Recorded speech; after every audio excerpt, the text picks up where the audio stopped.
asalaamaaleykum mbokk internet yi seen football TV nuyu naa leen bu baax ziar leen di am mbégte saa su ne defal leen vidéo ziar leen ci aljuma ji lépp lu xamante ne ñaan nañ ko suñu borom defal ñu ko yàlla dimbali ñu nekk si hôpitaux yi ñu ñëwaat si ñun xam nga yàlla wéral leen wala cër yëpp donc xam nga ne hôpital moom c'est jamais évident donc ñoo ngi leen di ñaanal bu baax a baax ñu ñëwaat donc ñi gaañu yàlla yërëm leen xaral leen aljanna jéggal leen seen bàkkaar lépp lu ñaan nag tamit si weer wi tedd bi xamante ne dem na di weeru koor tamit suñu borom defal ñu ko ndax loolu rek la ñu am fii ci àddina gars yi tey on va parler de beaucoup de choses mais avant ça dama leen wax yéen ñi xam ne ngeen am problème foo leen cette année championnat film yu bees série loolu yëpp mën ngeen ko am yéen gis ordinateur bi nekk sama ginnaaw ñoo koy defar vite fait bien fait appel vidéo vite fait am na 6 mois am na 1 an yéen ñeenee xool donc le numéro mën ngeen ñu woo tout de suite numéro bi moom ngeen gis ni 77 la 685 78 12 bu ko defee doo leen amati problème lii damay seetaan Ligue des Champions mën ma ko seetaan championnat mën ma ko seetaan film bu bees mën ma ko seetaan wala série bu bees donc loolu yëpp da ngeen ñuy contacter 77 685 78 12 donc gars yi xibaar yi tey bari na yu ñu mën a wax mais avant ça dafa am benn vidéo bu mu leen bëgg a dugalal pour wan ne marocains yi comme que si guerre lañ nekk foog ñu guerre ak ñoom lépp luy information sénégalais yi ñu xamal leen ko est-ce que xam ngeen ne Maroc c'est pas la première fois ñu def yu mel nii defoon nañ ko si benn CAN U17 bu xamante ne kii lañ ko bëggoon def Camerounais yi foxati seen place pour mën a dem coupe du monde U17 mais dama leen dugal partie bi après ñu ñëwaat nañ déglu partie bii nii. Alors, le Maroc n'est pas son premier coup. Hein. Je ne peux pas partir d'ici sans ne pas dire ça. Vous savez que le Maroc a failli, dans les mêmes conditions, récupérer le trophée de la CAN U17 gagné en 2018 en Tanzanie au Cameroun. On n'avait pas fait beaucoup de bruit à cette époque. Mais pourtant, pendant qu'il y avait des batailles ici sur on va sélectionner tel joueur, on n'a pas sélectionné le fils de tel, nous étions au tribunal arbitral du sport. Nous avons gagné cette CAN sur le terrain. Pas contre le Maroc qui avait été battu en demi-finale contre la Guinée. Et le Maroc, après que le Cameroun soit rentré ici et ait célébré, a d'abord saisi la CAF. La CAF a, comment je peux dire, réservé une fin de non-recevoir à leur requête. Et ils sont allés au TAS. Directement au TAS. Pour dire que nous, les Camerounais, on avait gagné parce qu'on avait 2 faux joueurs. Fabrice Ndié-Mezamake, le petit m'excuse, je ne sais pas où il joue maintenant, et Seydou Alioum. Et que pour ce motif-là, il fallait qu'on nous retire le trophée, qu'on le donne au deuxième. Et comme c'était 3 places qui étaient qualificatives pour la Coupe du Monde, qu'eux, ils soient requalifiés pour aller au Brésil. On les avait rossés très mal au TAS. Bon, à l'époque, on ne se vendait pas. Donc, gars, ñoo ko déggandoo yéen gis si plateau Camerounais bi ñu ne lii def waa Maroc defoon nañ lu mel nii boo porté waa Cameroun bi xam moo jël trophée waa Cameroun ñoo ngi jël trophée de U17 bay feetu def lépp comme que ñoom dañoo toogoon bëgg nañu qualifier coupe du monde U17 ñu ne waa kii dañoo jël ñaari joueurs ñu warul jël xaw ma waa Cameroun dem au niveau de la CAF mu jég ñu dem au niveau de la TAS mais teewul waa Cameroun ñoom lañ jox dëgg parce que ñoom dañoo bëggoon ku dem CAN U17 parce que ñu mën a jël 3e place bi non ñii waa Maroc ñoo bëgg la yomb donc c'est pas la première fois ñu def lii lu ñu def nii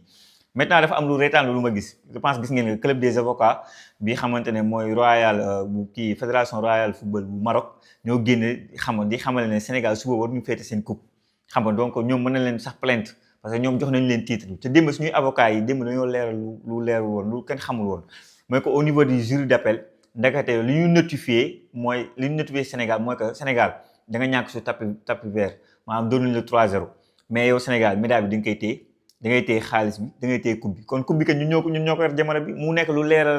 ba tax suñu avocats yi jamono bi lii xamante ne moom la ñuy dem li jënd ji mooy tapis vert boobu ñu sànni ko fële andi ay kii yu bëri ay arguments yu teg lu leer nañ ñu ñëwaat joxaat ñu suñu coupe bi à 100% donc tey bu ma déggee waa Maroc di wax loolu ma ne ñii xamuñu Sénégal boo leen ko xamul da ngeen koy laaj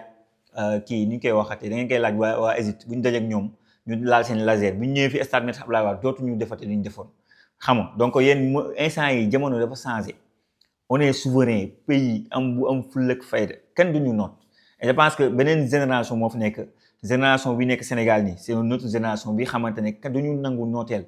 duñu nangu jamais nooteel donc j'aime la fédération communication bi xam jamono bi ñu koy def ça fait 2, 3, 4 jours ñu koy def même au Stade de France ñu ko ñu décoré def ci champion d'Afrique avec les 2 étoiles franchement chapeau à vous par rapport à ça et donc la bataille de l'opinion c'est très important la bataille de l'opinion bi yëpp daa boo xoolee le monde 95 boo naa feexul 95% wax nañ Sénégal ñu nekk ci dëgg Sénégal départ rek arbitre bi xamante ne c'est le maître du terrain nangu na ne Sénégal ñëw na waa Maroc nangu ñu tiré penalty nangu na jouer prolongation ba ñu dugal leen but donc article 5 lu mu wax dafa leer nañ donc ñun franchement sur tous les jëlal fu la neex ñun on mérite cette victoire là donc maa ngi gis Diomaye aussi tamit def na si texte bu am solo Diomaye nee na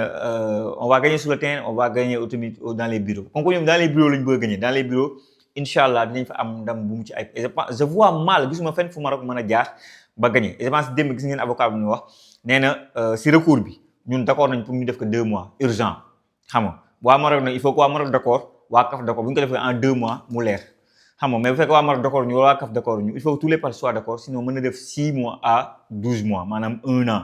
donc waa Maroc gëm leen yàlla maa ngi gis ancien attaquant nigérian bi Igalo na nii waa Maroc yéen a organisé stade yi waa yéen a kii mais nag c'est comme tout est fait pour que ngeen gagner alors qu'on vous a gagné sur le terrain dem leen xool leneen quoi ñii maanu ñëpp di wax dëgg te yàlla rek a tax wax nañ ne Sénégal coupe bi dañ ko war a def moo xam Mido la moo xam Nasri la moo xam c'est pas Rooney la moo xam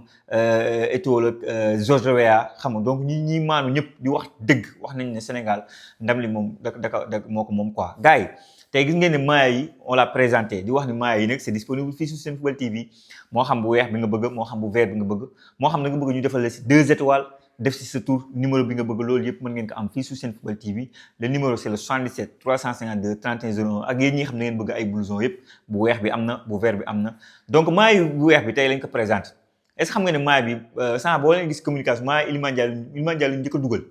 ñu def si 2 étoiles sama xol see dugg yi mais man maillot yi est-ce que xam nga ne dafa rafet maillot yi bu du woon li ñu def si biir man dama yaakaar ne yoo fekk benn paa bu mandi rek ñu nekk defaral loolu ne si biir maillot bi gis nga bu ñu dindoon notifié si yi nekk si biir ñu bàyyi ko tout blanc rek comme ni ñu defaree maillot bi passe xam dañoo def lépp blanc laal vert def si vert jaune rouge nii bu ñu dindi woon loolu bàyyi couleur yi fii nii est-ce que comprend ak baat bi nii non maillot yi béngër la ñam maa ngi gis maillot gardien bi tamit maillot rafet na trop maillot bii Mory Diol sol maillot rafet la mais li ñu def si biir représenté wu ñu est-ce que ñoom ni ngeen ñu defee suñu maillot bu vert bi passé gaynde rek lañ ci def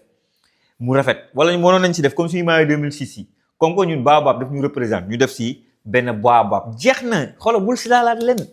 boo mënul def baobab nga def benn gaynde bu yuuxu nii rek xam nga avec les griffes jeex na mais def banane pomme man loolu laa comprendre li ñu jugul jëmba ji je comprends pas ça nous représente pas quoi et encore une fois bi passé waxoon naa ne américains yi ñoom ñoo dem joueurs yi ñoom ñoo taxaw ne ñoom balaa ñuy def maillot ñoom dañ koy xool ba mu doy lañ ñu accepté ko ñun loolu prochaine fois fédération je vous appelle prochaine fois que waa maillot bi waa Puma ñu defal maillot te man bii pour man la coupe du monde bi sax dañu ko war a wax maillot yi on est d'accord mais dina leen motiver pour man c'est faisable quoi c'est parce qu'on a dépensé des millions pour le faire mais pour man c'est faisable dindi motiver yi nekk ci biir bàyyi maillot bi mu rafet xam nga et prochaine fois dañoo war a def ni américains yi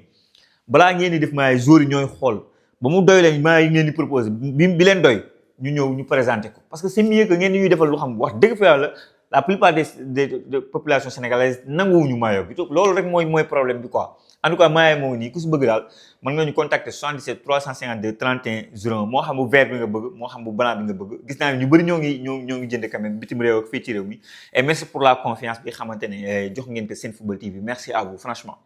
gars yi la mauvaise nouvelle du soir nag mooy wala jouru tey bi mooy que Iliman Ndiaye malheureusement du mën a jouer les 2 matchs fédération bi génne na xamale ne du jouer les 2 matchs est-ce que xam nga ne ba tey mën ñu gis Assane Diao Iliman Ndiaye dans un même terrain de football ba tey amuñu loolu donc man pour man c'est pas trop grave armada offensive bu ñu am Mamadou Diakhone moo ngi fi Ibrahima Mbaye moo ngi fi Ismaïla Sarr moo ngi fi t'as des joueurs quoi t'as des joueurs Assane Diao moo ngi fi sans compter que Bamba Dieng war na jouer attaque on a énormément de joueurs des atouts offensifs même en l'absence de Iliman Ndiaye c'est pas trop grave ak Sadio Mané surtout que les 2 matchs loo si mën a dégg xam nga donc on part favori faut pas prendre de risque avec Iliman Ndiaye blessure bu fekkoon dafa blessure mu bëgg accélérer mën nga ko gaañ nañ ko du amul fii lu urgent lañ fi de seet du éliminatoire coupe d'Afrique du éliminatoire coupe du monde du coupe d'Afrique donc laissons-le après mu retourner au niveau de son club xam nga ñu fayaat ko mu jaar yoon parce que la coupe du monde c'est demain donc faut pas def loo warut a def bëgg a jouer le jour alors que newul à 100%. Là je suis d'accord avec la fédération wala le staff bu Pape Thiaw. À noter que entraîneur bu Pérou bi posé nañ ko question naka yow Sénégal nekkatul champion d'Afrique mu ne man dama jàpp ne champion d'Afrique laay dajal loolu laa jàpp ba tey jii kenn mënu ko génn. Le Sénégal est champion d'Afrique may gis ma rafetlu kàddu yooyu xamante ne donc entraîneur bu Pérou wax na ko en conférence de presse gars yi yeneen xibaar yu xamante ne mën nañ ko wax donc damay dem si kii di Mamadou Diakhone parce que dama gis ne Mamadou Diagne c'est tellement bien intégré benn image bu ma neex la quoi avec El Hadj Diouf et reetaan yi même bisutage bi fecc moom ak Nobel Mendy mais Mamadou Diagne dama bett quoi dama bett parce que boo xoolee Nobel Mendy xam na partie il va bien s'intégrer affaire yooyu noonu xam nga Mamadou Diakhone moom dafa ñëw tak ay xaritam Ibrahima Mbaye la Mamadou Sarr la jeunesse Habib Diarra xam nga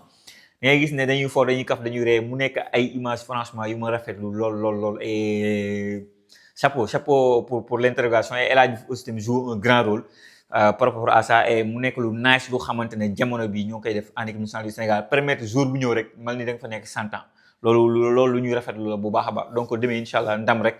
présenter la coupe xam nga à toute la diaspora sénégalaise et la bataille de l'opinion c'est tellement important fii mbir mi toll nii la bataille de l'opinion et am ko Stade de France dans le stade de 80 000 places 70 000 diaspora bi ñëw le message qu'on envoie au monde entier c'est qu'on est les vrais champions d'Afrique et que le club des avocats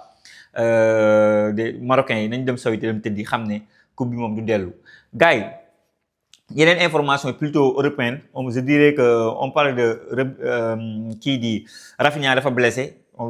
na pour commettre 2 mois mu nekk nag blessure bu xamante ne du baax si waa Barcelone parce que waa Barcelone war na jouer double match double rencontre ñoom ak kii Atlético de Madrid aller-retour Ligue des Champions te ku xam Simeone en conférence de presse à chaque fois da doon wax ne joueur bi mu gën a jox respecté Barcelone c'est Rafinha parce que défensivement day marqué offensivement il est là pour marquer des buts donc da ngay gis ne Barcelone ñëpp am solo Pedri nu mu fa amee solo noonu la fa Rafinha amee solo noonu la fa Lamine Yamal am solo boo si dindee kenn rek mën nañu am benn vide donc remplacer Rafinha sera compliqué pour Barcelone mu nekk une mauvaise nouvelle pour ñoom donc côté sénégalais mën nañu wax ne suñu attaquant bii di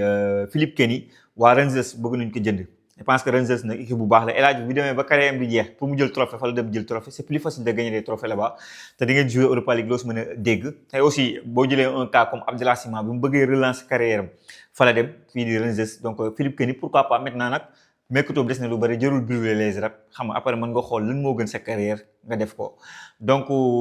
concernant aussi Mamadou Lamine Camara gis naa ne présenté nañ ko avec les maillots yu rafet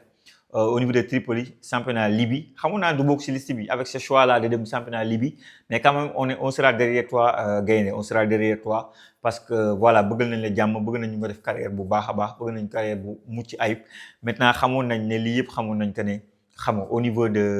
de fële moom ni ñu koy waxaatee boo demee Libye doo mën a ñëw équipe nationale du Sénégal mbokk yi de manière générale li mu nekkoon xibaar yi ma bëggoon partager ak yéen encore une fois dama leen gën a ñaax gars yi gars yi yéen ñi may suivre bëgg ma lool leen na ngeen mën a jàppale day leen aimé vidéo yi algorithme YouTube bi day jël vidéo yóbbu ko fu kawe ma amaat yeneen abonné ñi nga xamante ni dañuy abonné à chaque fois ñu may seetaan abonné ñu nañu abonné ñi abonné nag bëgg notification bu ñëwee duñ ko tardé day ñëw rek ñu envoyé lancer link da ngeen cliquer cloche mooy premier vidéo bi fu mu ne man su ma dugalee tak même boo xam na nga fekk nga connecté rek boo newoon TikTok sax dañ lay signaler ne la Senfootball TV publié na vidéo nga dem suivre ma donc loolu dee leen ko def bu leen ko di négliger quoi moo xam abonné moo xam surtout aimé boo commentaire nga aimé au moins loolu day doole vidéo loolu dafay gën a jàppale si sama liggéey donc je compte sur vous les gars ci kanam dinaa leen defaat joxaat yenn information léegi maa leen xaar ci commentaire yi bye bye ba beneen sur Senfootball TV